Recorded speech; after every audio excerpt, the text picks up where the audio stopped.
One of the things about faceting that I've never been able to understand is that most faceting students are taught to cut the table, the most difficult of all the facets, to cut it last. With a jam peg, you're better off cutting it first. In other words, just take your crystal, unformed, unpreformed, ill-shaped, pick the spot where you want the table, and then commence to cut it by hand. Dot the stone up if you wish. It's probably better you can hold on.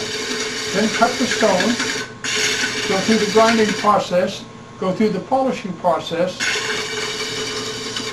and when you're done, your table is finished. It's all polished, and you're ready to commence cutting.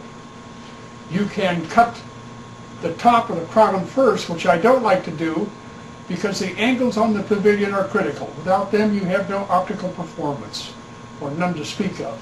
The best thing to do is simply take off the stone, redop it after you've varnished the clean table so that you don't mar it during the dopping process, and then cut the pavilion, reverse the stone in a transfer jig, and cut the crown. You don't have to worry about the table anymore. All you have to do is line the facets up. So your best tactic is just take a rough crystal, figure out where you want the table, cut it, pre-polish it, polish it, redop it, and start cutting your stone. Now here's a preform that's already done, and the table facet is already finished. Once I reverse this and cut in the crown facets, the stone's finished. I don't have the biggest, most difficult to polish facet left, the table. It's done. It was finished. It was out of the way. First step. For the most part, you'll find that the knowledge of gemology isn't all that required or extensive in faceting.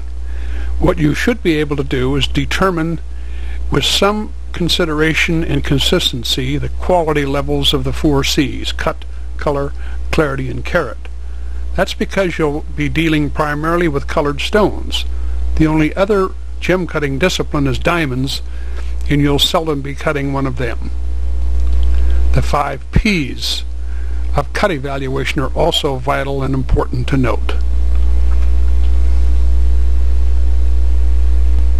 The 5 P's of evaluating a faceted gem are points, proportions, the polish, positioning of internal flaws, and performance, were the angles proper so the gem can perform optically.